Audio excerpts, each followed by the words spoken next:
Tunga Soué les amis, bienvenue à Madagascar. Je suis Rebecca Alexis Langard, journaliste et aventurière. Je t'emmène à travers un périple de 14 jours dans le sud-est de Madagascar, où j'ai été la 4e touriste à entrer dans le parc national d'Andrinjitla après 2 ans de fermeture à cause du coronavirus. Les personnes qui chantent là, c'est l'équipe avec laquelle je suis partie. Patrick Andriamiadja, le guide photographe animalier et son inimitable rire.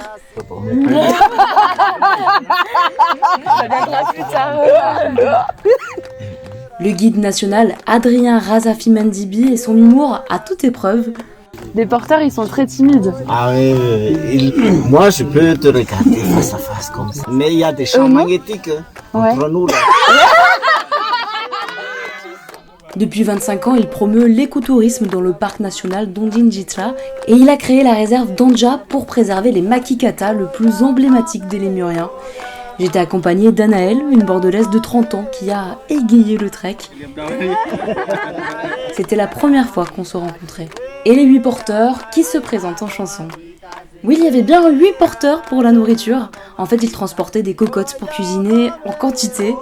Ils voulaient absolument porter mes 20 kilos d'affaires, mais j'ai tenu bon jusqu'au bout. C'était mon petit défi personnel. Seuls les guides parlent français, les porteurs savent dire 2-3 mots, mais je pense qu'ils nous comprenaient mieux qu'on ne le pensait.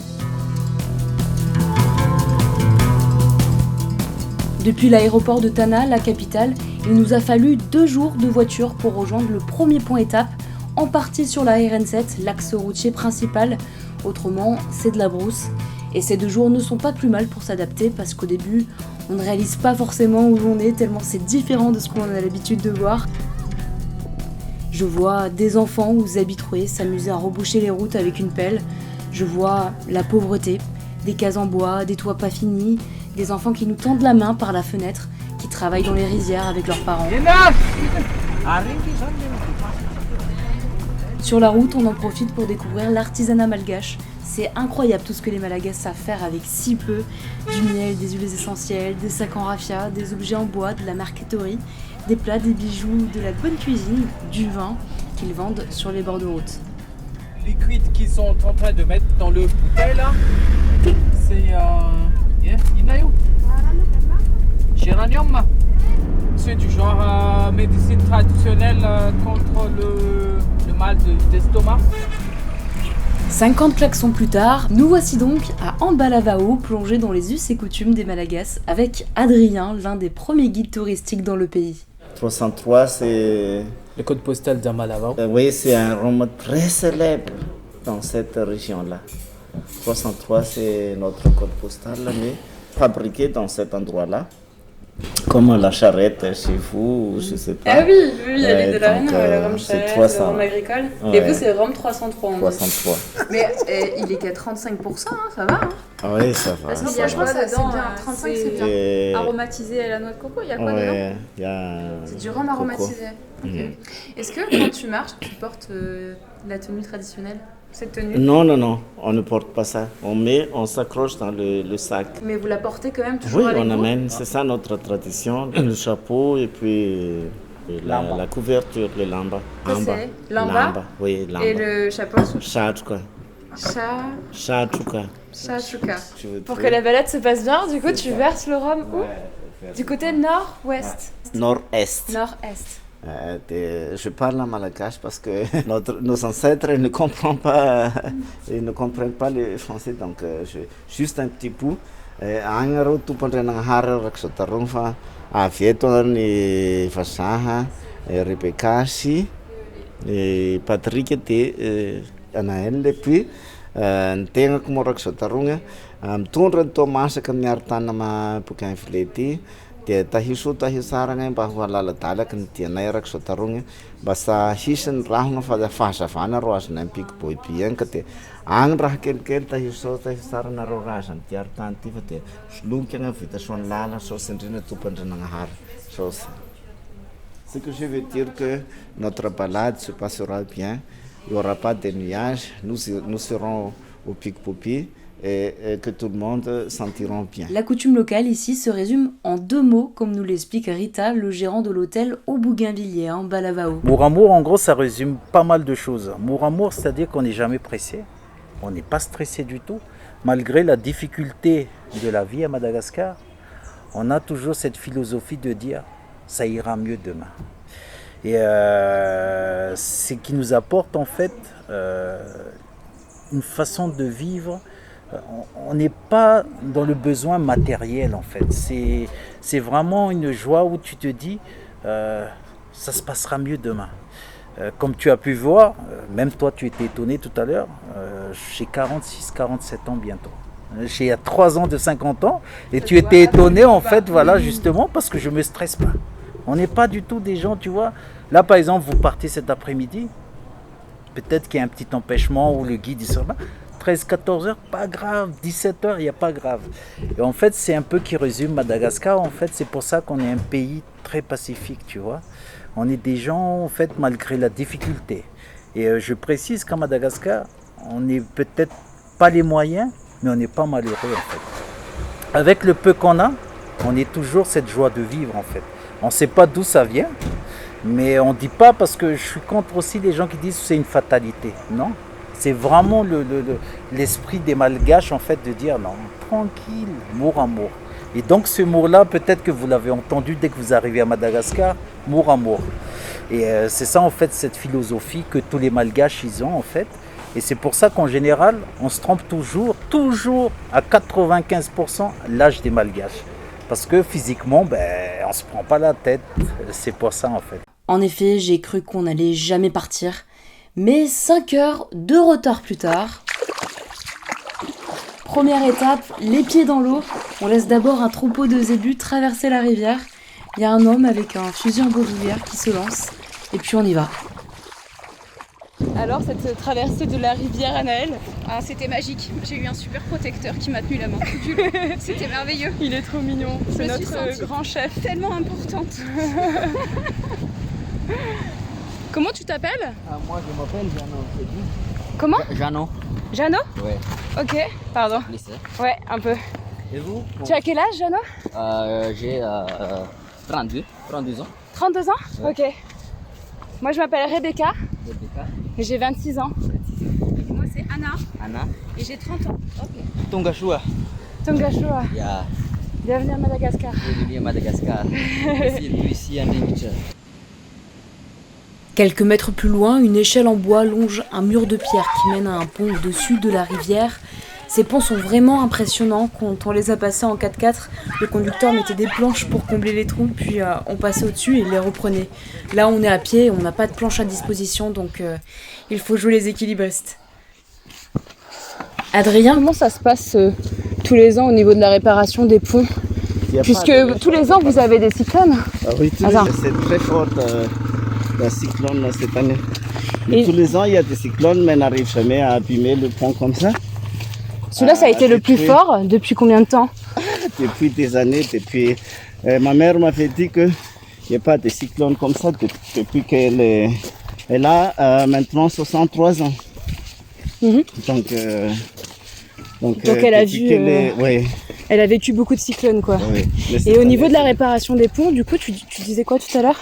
Que là, ça va pas se faire avant combien de temps? Il y a le maire de la commune qui voudra appeler les paysans pour réparer ça, mais les paysans ne voudront pas parce que ils demandent de le faire gratuitement. Oui, la redevance de MNP depuis 2007. Donc, en fait, c'est les paysans qui financent la construction du pont. Alors qu'ils n'ont pas eu des sous. Et ce n'est pas l'État qui finance la reconstruction des dégâts cycloniques.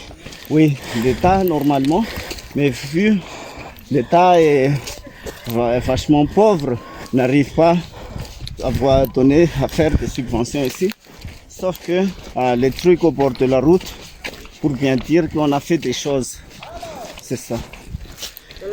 Ils ont mis la lumière seulement au bord de la RN7. Mais ils ne voudraient pas mettre ici.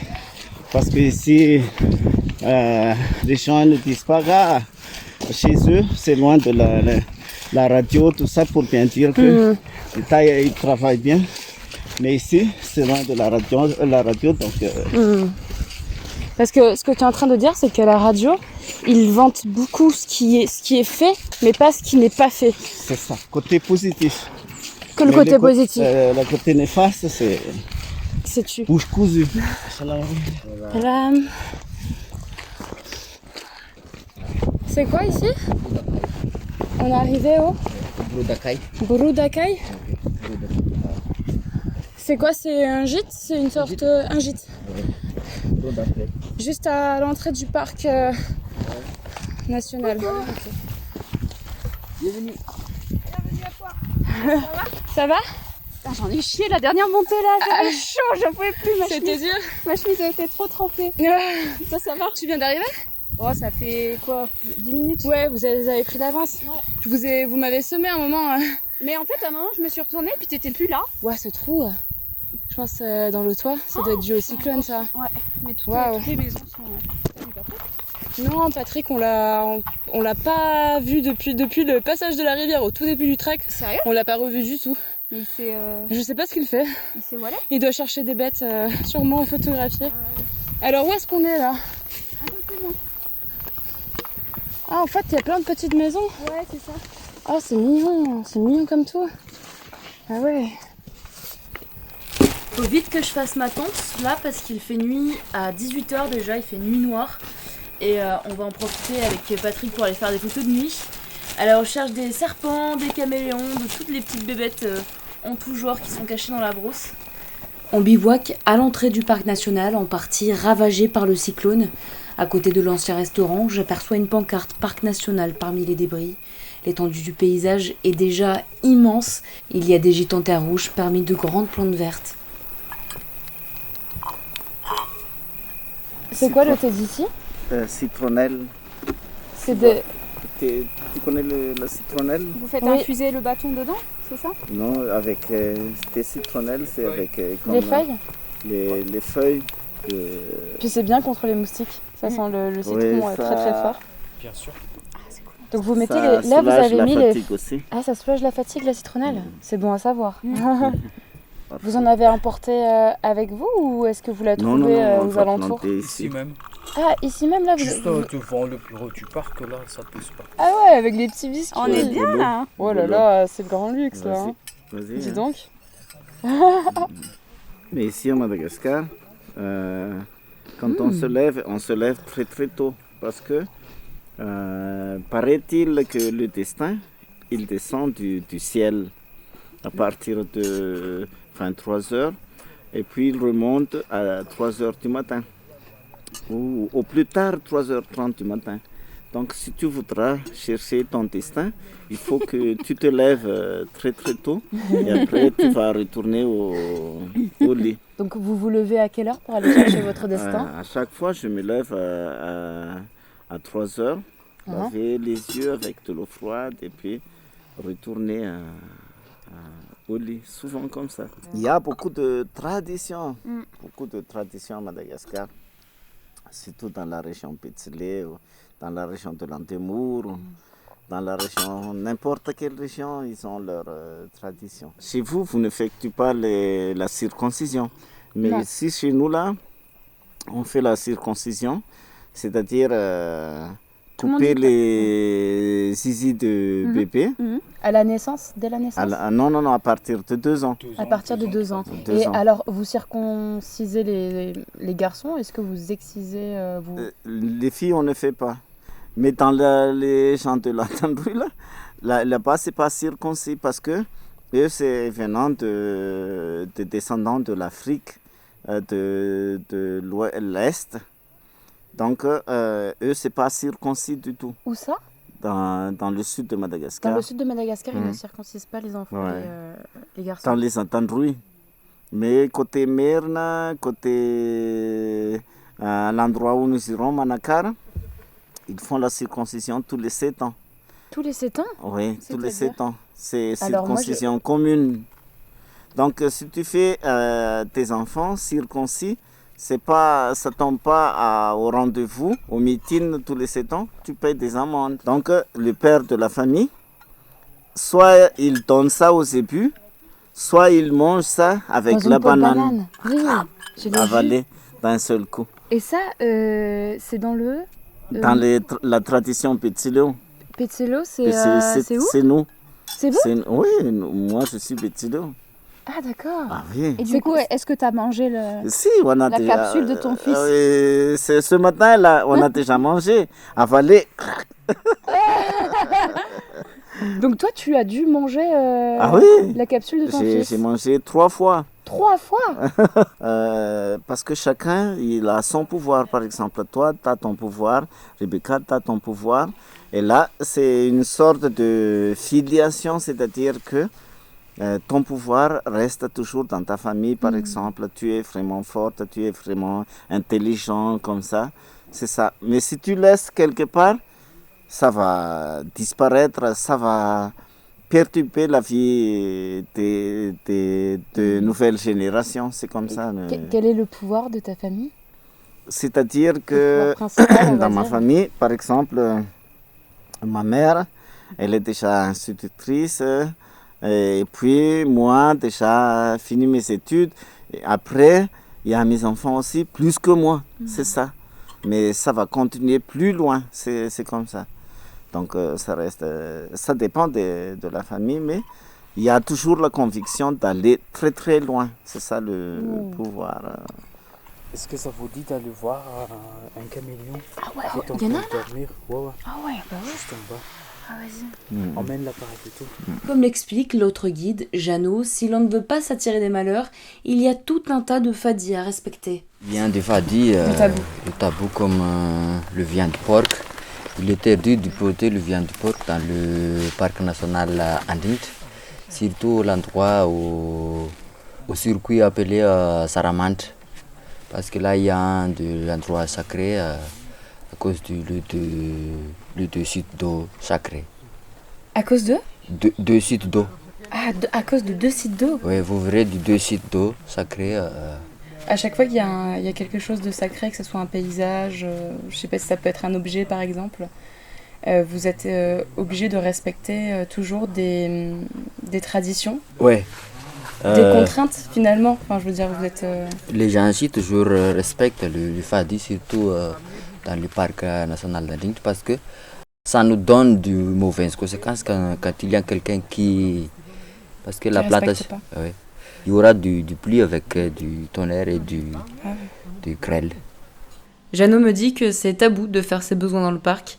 Ben, c'est pas le moment d'avoir la tourista, hein. Bon, malgré les fadis, nous sommes privilégiés d'entrer dans ce parc, selon Patrick. Depuis la crise du Covid qui a duré déjà presque 2 ans et quelques, on est la 4e touriste qui est venue ici. Après, l'information venait du guide local du parc national d'Anding. C'est un trek vraiment qui est pas du tout prisé par les touristes qu'on est en train de faire en fait. Ouais, en fait, le grand problème, c'est que n'y a pas assez de publicité pour ce parc pour que ça puisse développer. C'est pour ça qu'on a vu par exemple, des hôtels qui sont partis, les toits sont partis à cause du vent du cyclone. Normalement, il devrait y avoir d'autres infrastructures pour se développer encore plus.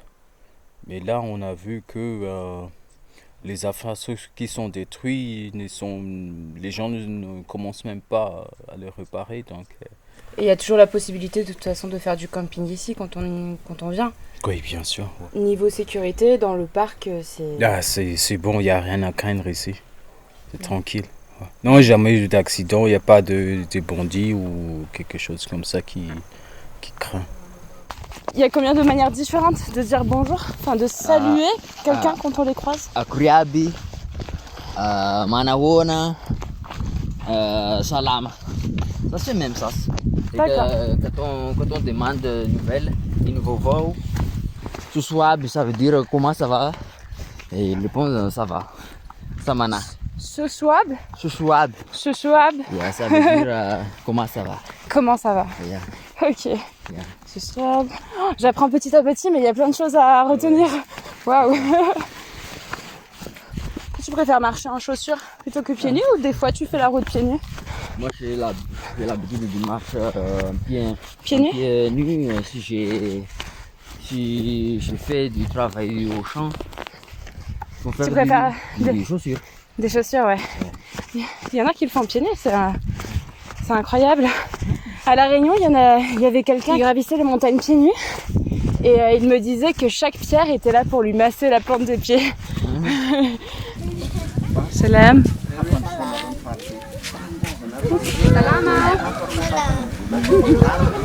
On arrive dans le village isolé d'Antananarivo. Nous sommes accueillis par une dizaine de personnes, en majorité de jeunes enfants. La population malgache est très jeune en général. Les femmes donnent naissance à 4 enfants en moyenne. Antananarivo, c'est un village ravagé par le cyclone Batsirai. Il ne reste qu'un tas de pierres de l'école la plus proche. Les dégâts n'ont même pas bougé, ils sont comme figés dans le temps. Une grande famille réside encore, comme ce père de famille, Jean Fleury. Ngày Tết moa zany sy toa ny tragno dia vao nisy ny tragno navelan'ny razo zany ny tragno taloha dia mba nisy mbasatoa dia iny zany ro nifondrany fianakaviany sarany. Il y a pendant le cyclone qui passe, il y a toujours les maisons des gens, des parents qui n'est pas détruit par le cyclone. Donc eux, ils changeaient de vivre dans cette maison. À combien vous vous retrouvez dans une maison par exemple à cause du cyclone? Firy zany isan'ny olona anatin'ny trano. Agnatin'ny tragno iray zany misy fianakavia misy tatamin'ny folo, misy roapolo. Dans une maison, il y a une dizaine de personnes, une vingtaine de personnes qui vivent dans une maison à cause de cette destruction de la maison. Dans une maison de combien de mètres carrés? Firy ny refin'ny trano kely maximum 8 mètres à 10 mètres. Et puis qu'un étage, juste une pièce en bas, ou 2 pièces en haut, 2 pièces en bas, une pièce en haut. Est-ce que vous avez espoir que ça soit reconstruit? Si vous voulez faire passer un message par exemple au gouvernement? Ny tragno zany dia gna tompony ihany izy voasenage. Dia efa manomboka politique moa zany zao ny olo am'izao. La maison, seule la propriétaire de maison qui répare cette maison, elle commence à fabriquer des briques, mais pas le gouvernement, aucune subvention du gouvernement. Même Algérie, c'est trop petit. Toi quand tu vois, tu passes dans les villages comme ça, qu'est-ce que tu ressens? On voit les gens, ils pensent de se révolter, mais de trouver des meilleures vies, mais c'est pas possible. C'est ça qu'ils ont la déception.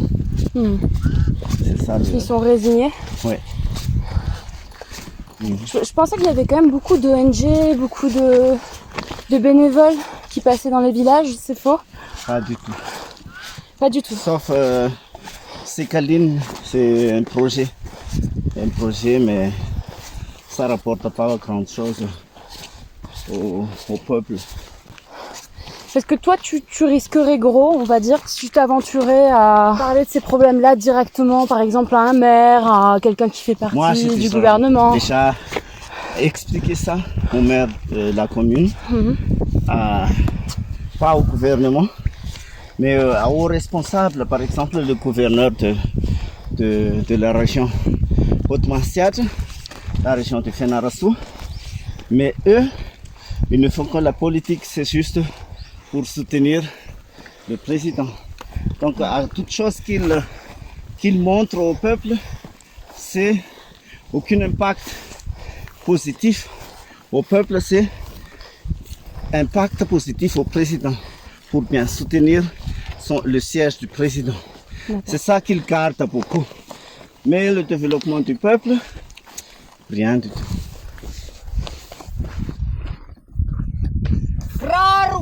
Ang vezai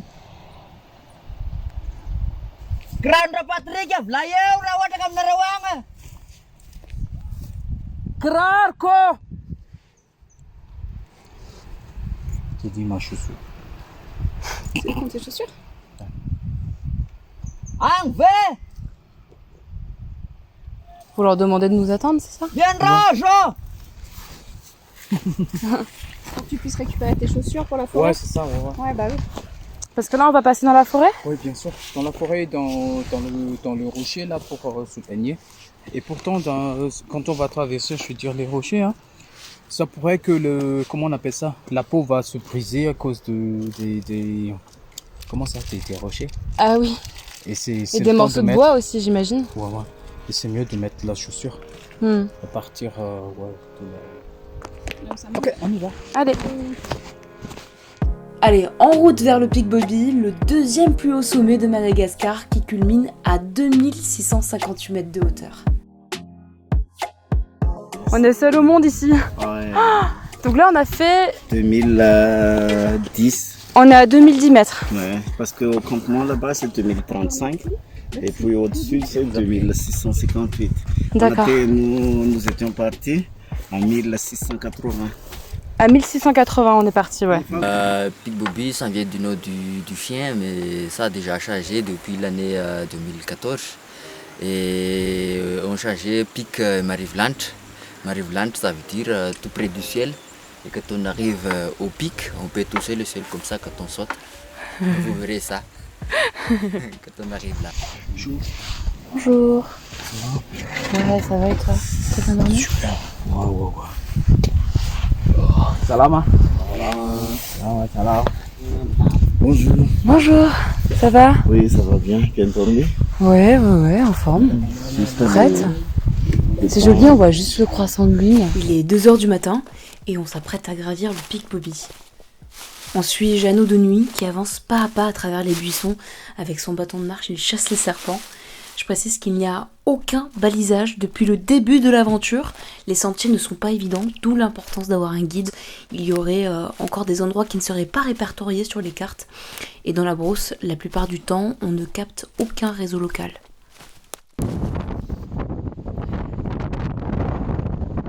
Ça, c'est le vent en haut du sommet, plus la pluie, le brouillard. On ne voit absolument rien, c'est nickel.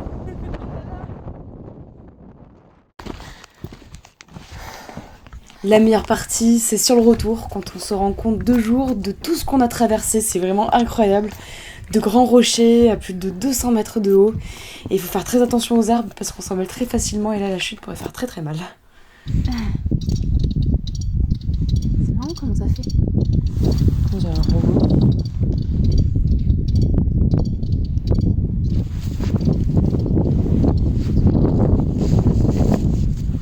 C'est quoi que l'on entend comme oiseau? Fouvettes, ça. Des fouvettes? Ah oui, je le vois. Ah oui, c'est plusieurs. En redescendant le chemin, on aperçoit des crottes de fossa. C'est le plus grand prédateur de mammifères de Madagascar. C'est une espèce en danger. Et si vous ne savez pas à quoi il ressemble, eh bien imaginez un petit puma croisé avec une civette. Le petit déj à la Malagas. Toi, Rebecca, comment la quantité de riz là? Là, ça suffit, là. C'est bon. C'est cool. Encore? Je sais pas. Comment ça encore? Il veut que je mange, hein. Du coup, c'est un mélange de quoi alors? Bon appétit, hein? Comment on appelle ça? Green vegetables with tomatoes and potatoes. I don't touch it. Regarde, c'est une fleur ça. Ok. Ouais. Si tu manges ça, ça va te chauffer la bouche. C'est vrai? Ça va faire quoi? On va chauffer la bouffe. Ah bon? C'est quoi comme fleur? Non, mais les fleurs en animal. Après, Oui, c'est le même qu'on avait mangé hier. pour éviter la... Qu'est-ce que vous avez trouvé? Surtout... Vous avez trouvé quoi? Une grenouille?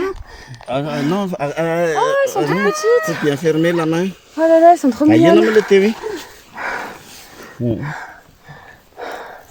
Aïe, ça fait attendre. Oh, elles sont toutes petites quoi! Quand je reste un tout petit peu de l'eau pour qu'elle ne souffre jamais. C'est quoi comme espèce? Scaphiophryné, endémique ici. Il faut que tu prépares ton appareil pour que tu prennes en photo. Ça c'est comme le camouflage de Malakenovatis Scaphiophryné. C'est là.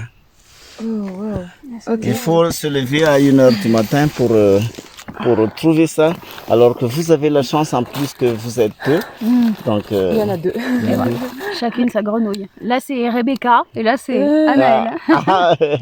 Attends, je lâche un tout petit peu parce qu'elle est fatiguée. Donc, quand je le lâche comme ça. Voilà. Ça, c'est Scafiofrine. Attends. Ah, elle se sauve, dommage. Faut vraiment faire attention quand on marche, hein, parce que ça... Bah, sans doute qu'on n'en a pas eu. Elle saute sur ton appareil, c'est pas grave ça? Posez doucement. En effet, il faut faire attention où on marche parce qu'il y a aussi des caméléons dans les herbes. C'est quoi comme espèce de caméléon? Compagnie caméléon, ça. Ouais. C'est de la famille caméléonidée. Comment tu reconnais que c'est un mâle ou une femelle? C'est la couleur. Là, c'est la femelle. Et le mâle, c'est un peu rouge. C'est seulement sur cette espèce-là. Mais l'espèce qu'on a vue en premier, là, la femelle, c'est rouge et le mâle, c'est vert. D'accord. Et celle-là, elle était verte avec des crêtes rouges Oui, sur la tête. c'est la femelle, ça. Avec des petits points noirs. Trop beau en tout cas. Elle s'est fait une nouvelle peau là. Mais en fait, c'est une légende de dire que les caméléons ils peuvent changer plus de couleurs comme ils veulent. Ça dépend de c'est une question de camouflage. D'accord. Elle arrive à imiter immédiatement pour se défendre, oui. D'accord. Et comment ça se fait qu'ils soient aussi bas, enfin qu'ils soient dans l'herbe? D'habitude, c'est pas accroché à des branches? Ah non, ça c'est leur habitat. Leur habitat dans les herbes, comme ça. Là, on est en train de se frayer un chemin pour aller jusqu'à la grotte pour s'arrêter. Ça fait combien de temps qu'on marche sous la pluie? Combien? Ça fait 2 heures qu'on marche sous la pluie et que ça ne s'arrête pas. Ah, sympa cette petite grotte. On n'est pas bien là. Alors, heureuse. Dans une grotte. Après 2 heures sous la pluie. Très heureuse. Les porteurs ont allumé un feu et là c'est la fin de toute motivation pour repartir. Attention, t'as une petite araignée qui descend au-dessus de toi. Sur ta droite là. Ah oui. À la carte.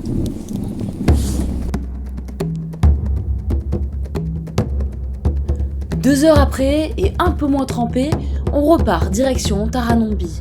On traverse une forêt de palmiers parsemée de roches géantes, un panorama digne des films d'aventure. On a la chance de voir un aigle, une espèce en danger dans le pays, car il est chassé pour être mangé. Jeannot repousse des zébus qui tentent de s'approcher trop près de nous.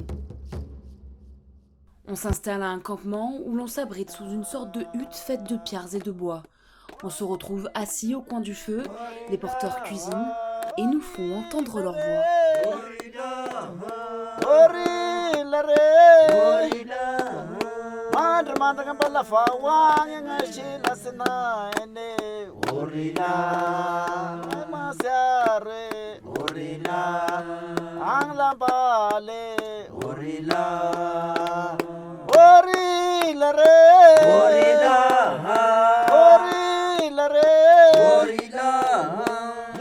Nanang manakarang nga si talate orila talata maranye orila mafit pitke orila niki parhete orila orila re orila orila re orila madr faleri fwang nga si rakamise orila ay masare orila nyanga tanaye orila mafana fane orila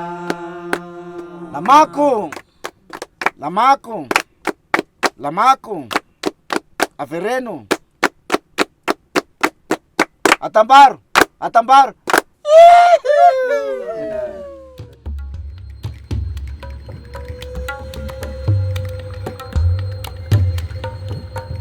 Le lendemain, en route vers le vertige, on traverse la vallée du Tcharanour, un terrain d'escalade connu à l'international par les grimpeurs, avec son bloc de granit de 800 mètres de haut. Le paysage est à couper le souffle. Des lézards géants grillent leur peau au soleil sur les roches chaudes. Des araignées presque aussi grosses que ma main ont tissé des toiles bercées par le vent. On peut faire ce qu'on appelle élevage d'araignées. Et pour le but, c'est de tirer le fil dans l'abdomen. Et le fil, il y a un produit à mettre au-dessus pour bien tenir la couleur dorée comme ça. Et ce qu'on va faire avec, c'est du gilet anti-balle. Waouh. Et là, ça peut prouver si tu jettes quelque chose, une sauterelle au-dessus, ça rebondit comme ça. Ça, c'est pour faire le gilet pare-balles, avec ça. Avec ça. Mais il en faut une quantité incroyable. Oui, dans une abdomen comme ça, tu pourras avoir 2 km de fil. Ah ouais. Celle du cocon du Versoix, c'est 1 km. Si c'est du bombic samoro, si c'est pas encore cassé le cocon. Ouais. Mais si c'est cassé, tu n'arrives pas à avoir 1 km. Donc pour faire le gilet anti-balle, c'est pas avec l'étoile que vous avez vu directement, mais c'est venant directement dans l'abdomen. Ah bon? Il y a un produit à mettre au-dessus pour bien tenir cette couleur. Oh, mais comment? T'es trop fort, Patrick. Tu l'as vu de loin, de la route, là? Ah, lui, il a les yeux comme le faucon. Hein. Le faucon, il a les yeux à fort grossissement. Comment tu dis ça? Autant les serpents, ça me dérange pas, j'en ai déjà eu et tout, ça me. Mais ça te dérange. Les araignées, ça me. Et les Malgaches, ils mangent ça pour soigner le tout. Ah bon? Ah oui, griller. Mais elle est vraiment belle, hein? Elle est très très belle. La femelle est plus grande que le mâle. Comme toi, et moi c'est le mâle, et toi c'est la femelle plus grande. Les bonnes comparaisons toujours.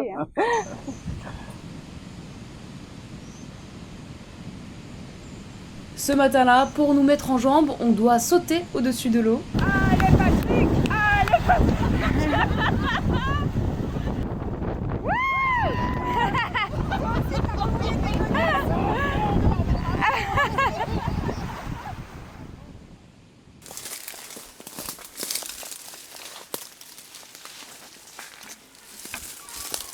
Pour terminer ce 4e jour de marche et cette première partie du trek, Adrien nous emmène au parc d'Anja, à quelques kilomètres d'Ambalavao.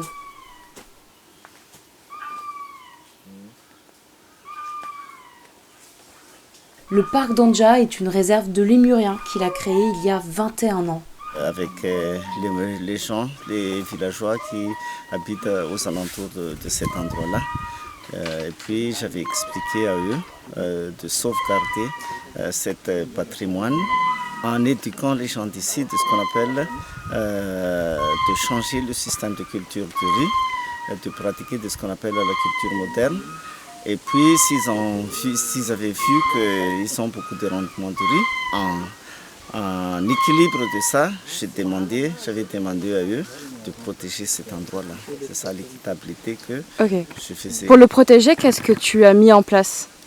C'est-à-dire reboiser, mais les primates étaient déjà là. Mais protéger et puis reboiser, restaurer cet endroit-là en plantant des arbres, plusieurs espèces comme le ficus, que les lémuriens servent pour manger les fruits, le mélia, il y a aussi, sans y compter le baobab aussi, qui était avant ici, mais on avait commencé de planter ça depuis 10 ans comme ça. D'accord. Et qu'est-ce qu'on peut y trouver du coup pour en venir aux lémuriens? Ce sont des lémurcata alors.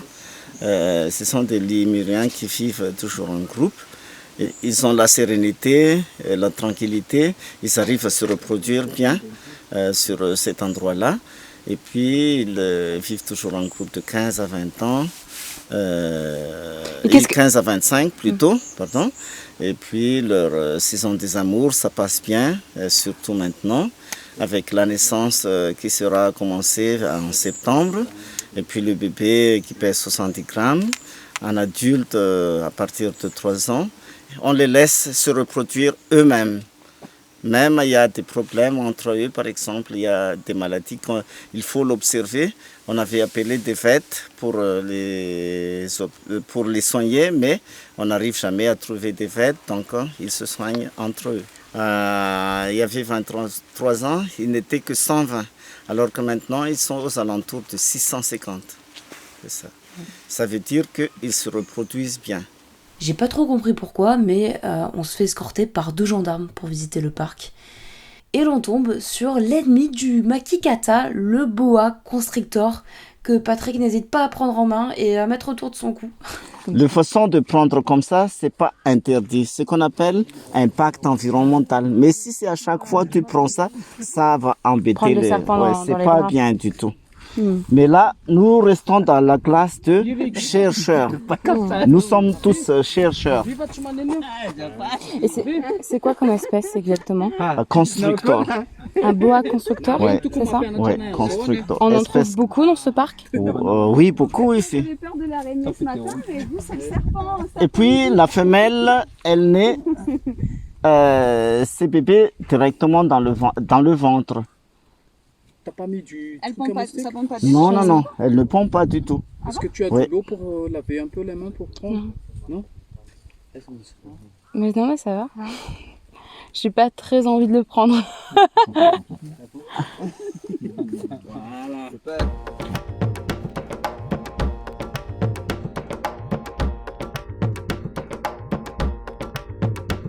Fin de la première partie du trek. Après 4 jours dans la brousse, on retourne à Ambalavao pour changer de direction et de guide.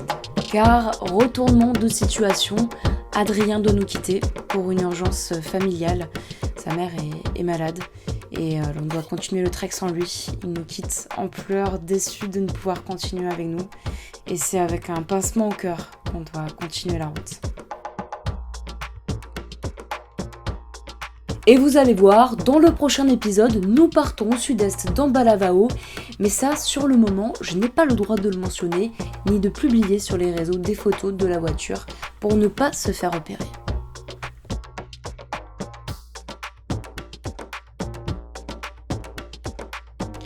Merci d'avoir écouté jusqu'au bout l'épisode 1 de mon aventure à Madagascar. J'espère vous avoir fait voyager dans ces contrées où l'on n'ose pas aller et qui nécessitent à mon sens de surmonter certaines peurs que nous projette la société. Pour voir les photos du périple, rendez-vous sur mon Instagram et sur mon Facebook sous le nom de Diagonale avec un S. Si tu as passé un bon moment, abonne-toi à Diagonale et tu peux même mettre 5 étoiles si le cœur t'en dit. À très vite au prochain épisode.